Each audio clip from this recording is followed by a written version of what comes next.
been a great run, but it's time to do something different.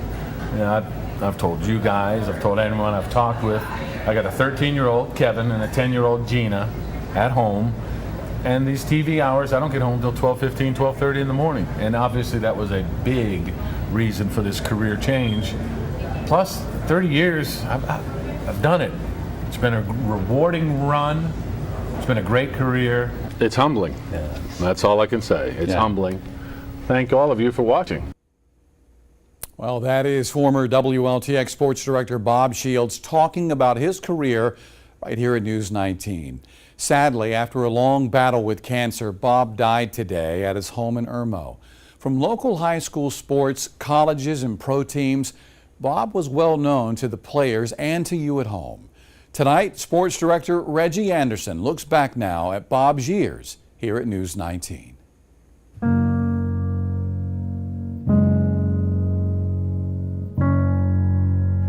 Down by the hedges here in Sanford Stadium. But listen, kind of quiet, huh? Not tomorrow. For nearly 30 years, Bob Shields was the face and the voice of News 19 Sports. That voice was distinctive, his passion undeniable. He was simply outstanding in his chosen career. How's it feel to be a UFC record setter? I mean, it's just a part of the game. You know, you break records and stuff like that happen. I get all my credit off of the linemen. His most enduring legacy, the creation of the News 19 Player of the Week program, which continues to this day. It honors outstanding student athletes, those who excel at a high level beyond sports. Kelly Owens is our Player of the Week. David Olson is our Player of the Week. Dominique Boyd is our Player of the Week. Dominique Boyd, baby! Ana Suarez, our Player of the Week. That's the Player of the Week, everybody! Raymond Middlesworth is our Player of the Week. Hannah Cox, our Player of the Week. When Bob announced that he would be retiring as WLTX sports director in May of 2010, an unofficial farewell tour was born, and it was worthy of someone who had been honored as an elite broadcaster by his peers. On behalf of our football team, we wanted to give you a Carolina jersey to a Carolina graduate. Got your station number 19. After 30 years or so forth, you deserve it. And let me tell you what, now that's a 19. You see that right there? 19. That's an authentic game jersey, Coach. That's the real deal, but check that out right there. She is mine. That is yours, baby. You know you've always been on my team. Well, I appreciate it. You know, I've always thought that you did a great job. Dabo Swinney and the Tigers even sent an orange number 19 jersey to help Bob celebrate the closing of a legendary chapter in television broadcasting. One of each. Got to get Dabo to sign it. And while the voice may be silent now, the impact Bob Shields made on sports in this state will live on, as will the lessons he taught, the standards he set, and the lives he touched. Pleasure working with you. Oh, been mine, brother. Thank you.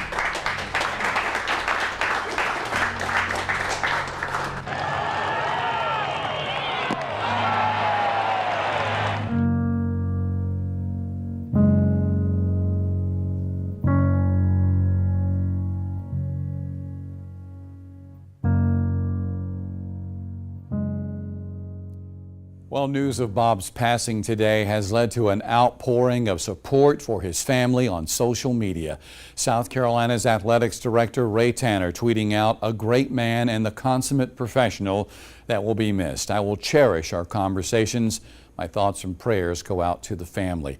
Former WLTX sportscaster, current ESPN anchor Matt Barry saying, "I am heartbroken to learn Bob Shields, my former sports director, has died.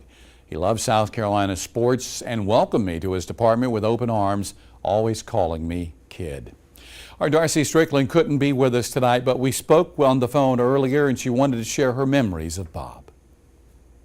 Working with Bob for more than a decade,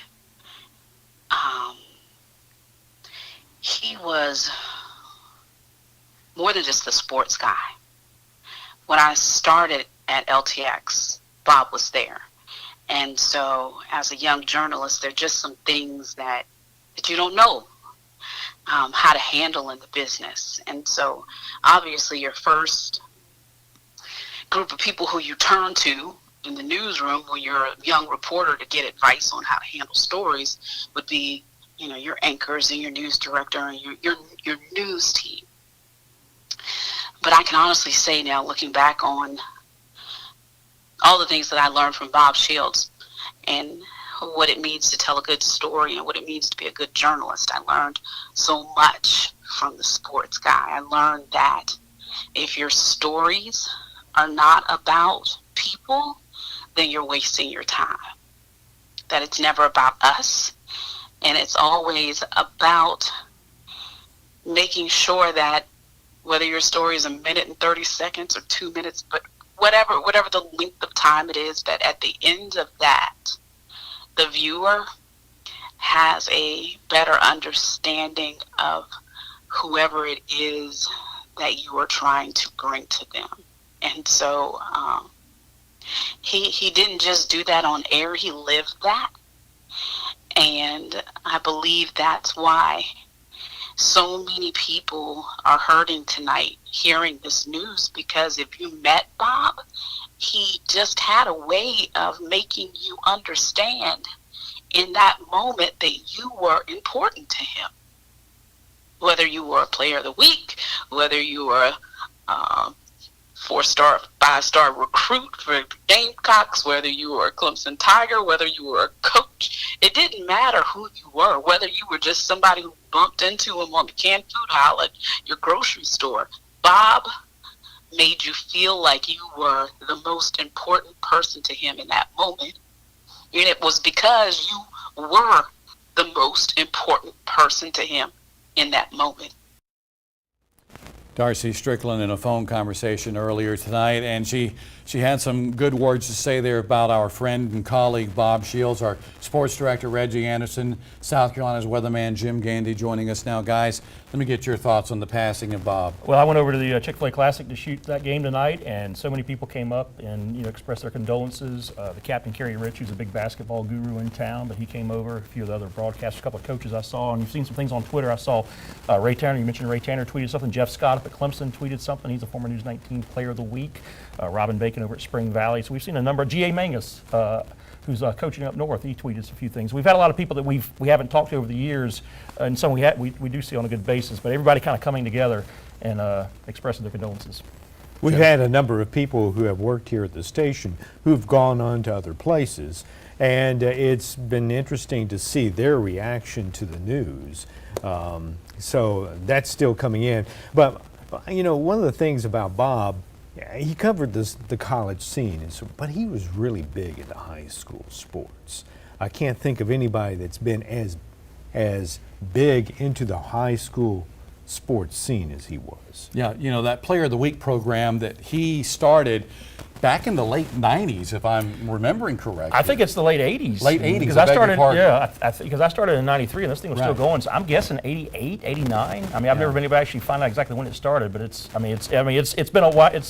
You're talking about let's just say 88. Right. He was pretty passionate about this, as Jim says, because he really believed in recognizing the student athlete out there. And you would see him, I don't care who it was, whether it was a little small school out in the middle of nowhere or a big school here in Columbia, he always made that Player of the Week feel like it was their moment, and nothing was more important than that moment in honoring that person. And I think that one of the reasons why he was so successful with the high school, he had so many contacts with the high schools. Right. So they were constantly feeding him information. We also have heard from the head ball coach, Steve Spurrier. He made a phone call last weekend to Bob to lift his spirits. He heard about his cancer battle, made that phone call, gave him a little boost there to get him through the holidays, which we thank Steve Spurrier for that phone call. As we mentioned, Ray Tanner expressing condolences. I've seen some other coaches on Twitter as well expressing their condolences to the family and to his friends tonight. Bob loved the game of golf. Two Gloves tweeted something out there. Tommy Two Gloves. Bob played Augusta National. He was so proud of the fact that he broke 90 out there. Do you remember that? I do. Yeah. And it was because the way the people who cover Augusta National cover the Masters, you're in a lottery. I think it's once every 5 years, 7 years, you're allowed to play it if your name is pulled out. Right. And when his name got pulled out, he was very excited. He did not come to work that next day. He did not. He got the Order of the Silver Crescent from then Governor Mark Sanford when he hung up his television career. he didn't fade away, as you might say, in the broadcast business.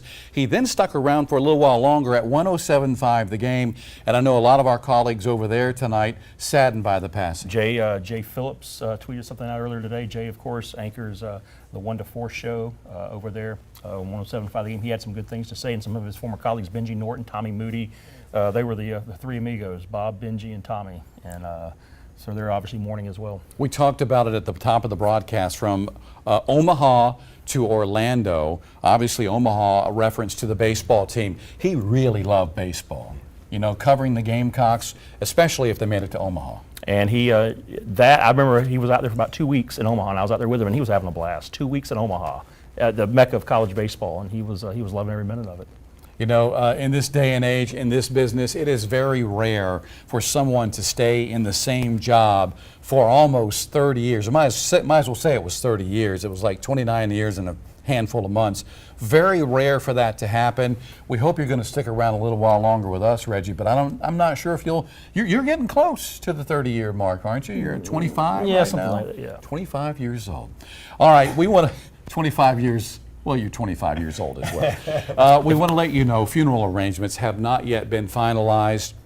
We spoke with Renee, his widow, earlier this evening. She says she is going to make those final arrangements on Monday. As soon as we have that information, of course, we'll pass it along to you on our website and on the WLTX app. But again, Bob Shields, dead at the age of 59.